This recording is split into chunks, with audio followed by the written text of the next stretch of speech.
Non, ma situation, j'ai été donc plusieurs années dans la drogue dure en fait, surtout l'héroïne. Et du coup, j'étais loin de Dieu, loin de la réalité de la vie. À juste vouloir fuir la réalité de la vie, je pense. Donc quand j'ai rencontré Jean-Denis, je sortais, comme je disais, de ma cure. Et du coup, j'avais rien en main, si je peux dire ça comme ça. J'avais quand même travaillé un peu dans ma vie avant, mais voilà, à droite à gauche, comme ça, assez vite fait. Et quand Jean-Denis m'a pris sous son aile, si on peut dire ça comme ça, il m'a vraiment appris c'était le travail. On a commencé petit à petit, donc c'était quelques heures par jour, ça n'a pas été directement du 8 heures ou du 9 heures par jour.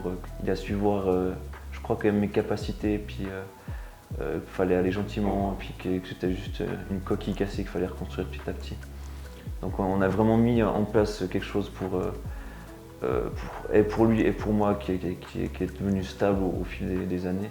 Puis on a pu monter échelon par échelon comme ça de mois en mois. Donc ouais, ça m'a clairement aidé, puis même à reprendre confiance en moi au final parce que j'avais aucune confiance sur le travail et tout ça.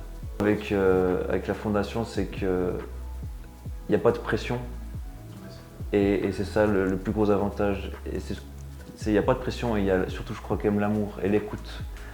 Que dans des structures, des fois, c'est pas toujours mis à l'œuvre aujourd'hui. Malheureusement, c'est plus un peu, même dans les fondations, un peu le rendement ou bien le paraître. Et puis là, il y a vraiment de l'écoute, de la tendresse et de l'amour. Ouais. C'est clair, c'est encore tout nouveau. Hein. C'est tout frais, hein, c'est depuis janvier, donc ça fait même pas une année. Mais ouais, ça commence à avoir de plus en plus de matériel. Et je crois que ce qui prime quand même, c'est de toute façon, peu importe les travaux qu'on fait, c'est quand même la sécurité pour la personne, donc peu importe qui elle est. Ouais. Et ça, c'est quand même une des priorités. Voilà, comme je disais, déjà, c'est la confiance en moi, hein, en soi, quoi, si on peut dire ça comme ça. Et puis de dire que j'avais une valeur, en fait, une valeur pas forcément que à mes yeux, mais surtout aux yeux de Dieu, que j'ai pu ça comprendre aussi. Et que j'ai des capacités et que je suis pas un moins que rien en fait, puis qu'on est tous uniques, puis qu'on a tous des capacités uniques, mais qu'il faut découvrir petit à petit. Et c'est ça qui est extraordinaire, c'est que j'ai pas besoin de me comparer avec des autres parce qu'on est unique en fait. C'est ça que je commence et que j'apprends, puis je pense que c'est toute une vie d'apprentissage de toute façon. Moi j'hésiterai plus. À un moment donné, il faut prendre des décisions, là, moi je dirais à fond.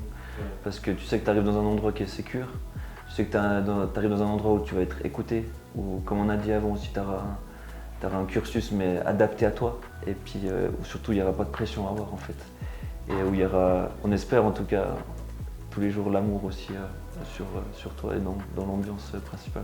Donc moi j'hésiterai plus. Si tu as envie de changer, si tu as envie de grandir et si tu as envie de plus être dans ce que tu es, ben, je crois que c'est la bonne place ici. Ouais.